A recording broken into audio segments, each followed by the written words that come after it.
So, ayan.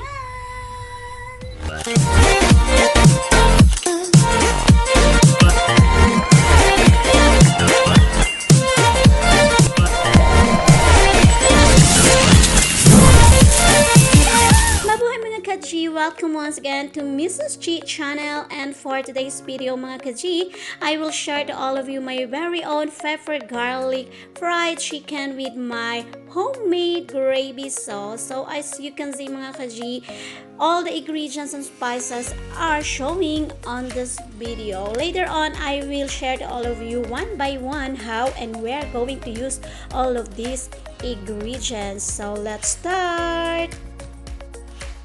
So let's start with this aromat or like some mix to taste the chicken. So let's a little bit marinate and massage the chicken and add some paprika powder or pepperoni powder mga ka-G. So let's little bit salt also added in the chicken for taste.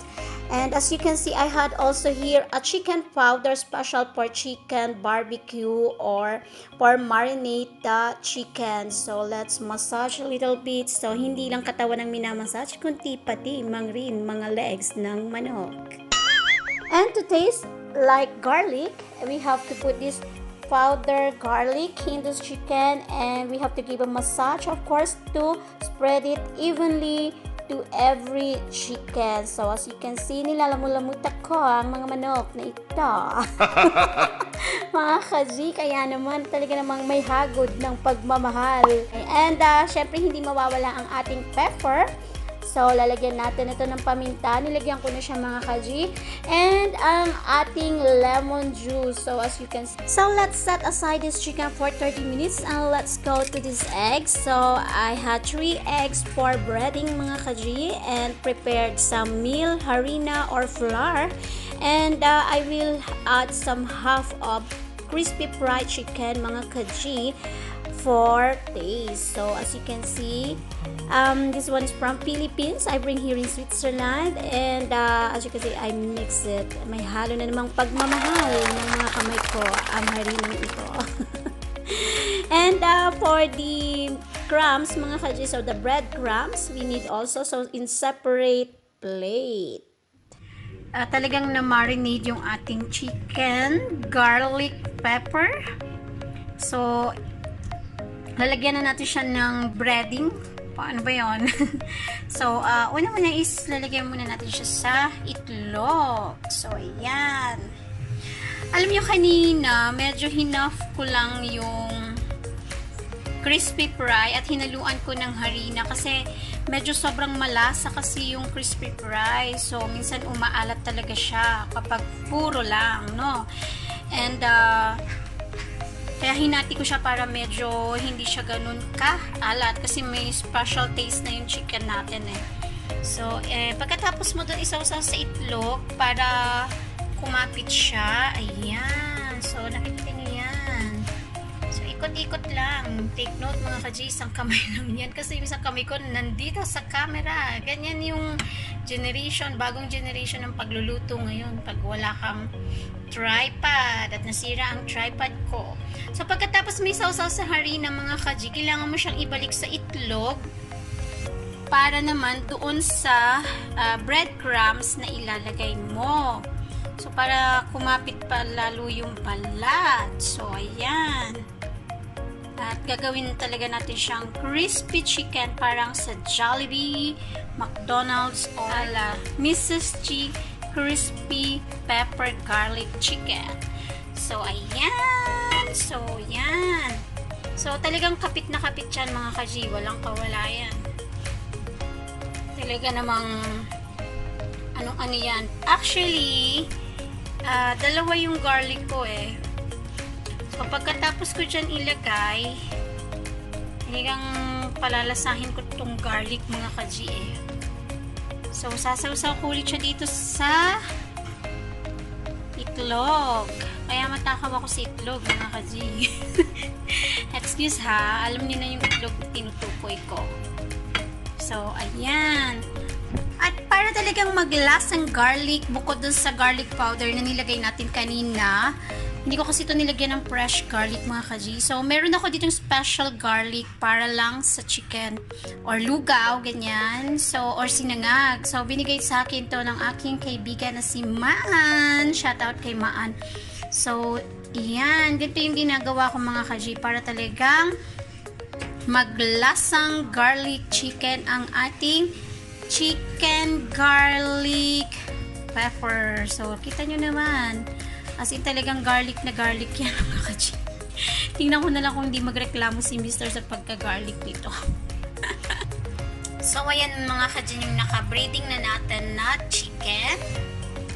So, ayan mga kaji, re-ready lang natin ang ating mantika for ating crispy fried chicken. So, sunflower oil yung gamit ko mga kaji. At dahil mainit na ang ating mantika mga kaji, eto na at ilalagay na natin.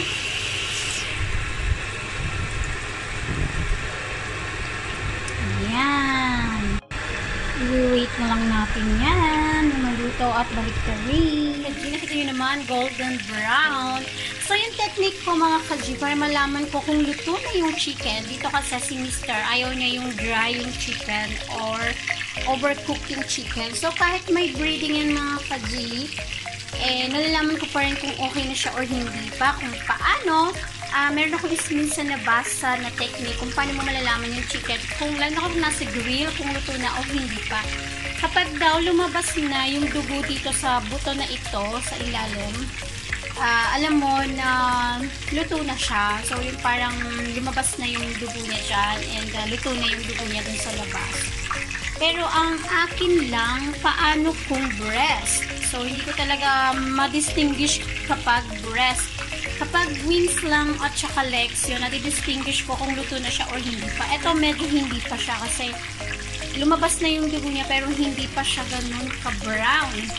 So, kailangan ko pa niyang konti pa. Mga siguro mga 2 minutes, ganyan. So, ayan, nakikita niyo naman. At talaga naman, ang ganda ng ating chicken. So, ito yung sauce ng spaghetti ni Mr. mga kaji. So, bukod kami, para sa spaghetti ni Mr. Itong noodles niya. At syempre sa akin, saka ko na ipapakita sa inyo kung paano ko niluto ang aking tomato spaghetti. So, kasi ngayon, gravy and chicken lang tayo. Sa ating gravy mga kaji, syempre, magpiprepare tayo ng kaserola. So, ito talaga yung nilulutuan ko pag gravy kasi ready siya. Yung kapag binuhos mo, meron siyang ganito. Yung hindi siya mabububo sa kabilang side. So, ayan. So, open na natin ang ating stove. Nilagay tayo ng mga half liter na tubig. So, pinakulo ko na ito mga kaji. Kaya mabilis na lang siyang kukulo. Actually, itong pan na ito, meron siyang sukatan. So, ayun siya mga kaji. So, kung nakikita nyo, hindi ko alam kung makikita nyo. So, ayun siya. Ayun. Ito siya, ito. Ayan. So, yung 1 liter. So, yung kukunin lang natin is half liter. So, ayan siya. Pakukuluin lang natin ang tubig na ito.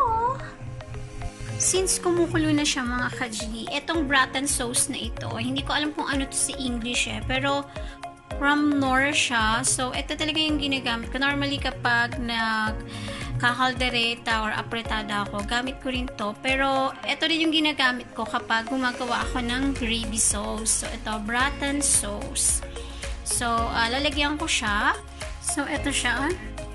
Lagyan natin siya ng 2 kutsara. So, full spoon ito mga kaji. So, half liter.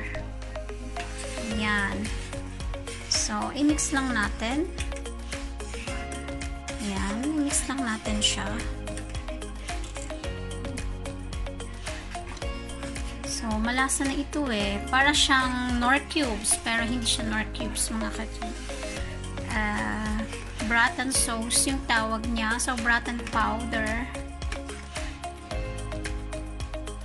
Tutunawin lang natin yan mga kaji.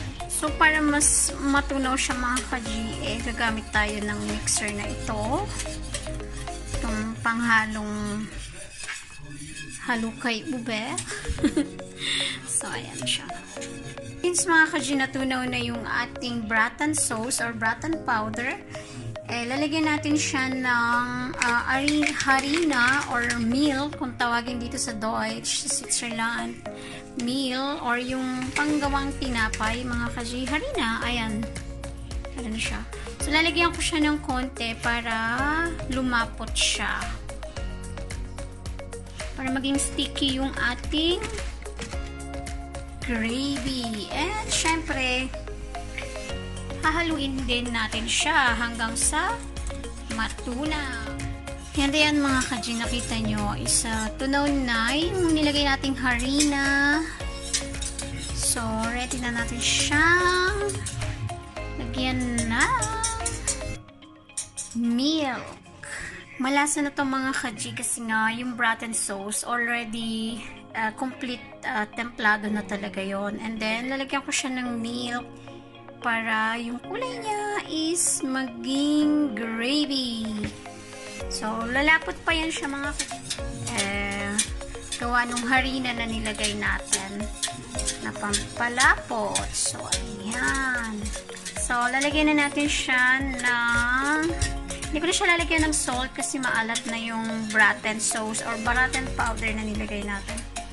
So, lalagyan ko na lang siya ng herbs. So, lalagyan ko siya ng paminta. Wait. So, lalagyan ko na siya nito, itong paminta na ito. So, ayan mga kaji, meron na siyang paminta. And, imimix lang natin siya. As you can see mga kaji, medyo lumalapot-lapot na siya. Habang tumatagal pa itong nang nakasalang is mas lalapot pa siya, mas creamy pa siya mga kaji. So, ito ang aking gravy ala Misis G. Ito yung lalagay ko mga kaji. Supposed to be, dapat ang ilalagay ko dito is lauk. Pero wala kasi ako naubos na yung pinrosen ko. So, ito na lang. Persil, ano siya. So, ayan. Para magkaroon ng batik-batik or kulay yung ating gravy. So, haluin lang natin yan. Mahalimuyak yung aroma ng persil. Hintayin lang nating maluto itong nilagay nating herbs. Actually, ready na to mga ka. So, ready na yan mga kaji sa ginawa nating pepper garlic crispy chicken. So, ayan. So, dahil malayo yung Jollibee dito So, pag namimiss ko talaga ang Jollibee crispy chicken na yan, gumagawa na lang ako ng sarili mga kaji. Kasi yung price ng papuntang Milan, Italy para lang kumain ng Jollibee. Ilang chicken na yung mabibili mo at ilang gravy na ang magagawa mo. Kaya, ayan. Gawa nilang tayo homemade sa bahay, di ba? And ito naman ang rice mga kaji. So, pasta kay Mr. and rice para sa akin. So, kumakain din naman ako ng spaghetti. Pero kasi yung gusto ng panlasa ko ngayon is kanin. So, yun yung partner ko sa chicken. So, ayan mga kaji, gawa na ang ating gravy. So, ayan. At umuusok-usok pa yan mga kaji. Look at that. Nakikita nyo ba? Umuusok. So, ayan. So, ready na ito sa ating pepper garlic crispy chicken. So, ayan. And, ayan na nga mga kaji. Ang 2 pieces chicken with tomato spaghetti pasta ni Mr. And, ito naman ang rice with 2 pieces chicken ni Misis G. At syempre, ang gravy. So, malapot yung gravy natin mga kaji. So, ayan. Diba? Ready na to fight ito mga kaji. So, kainan na.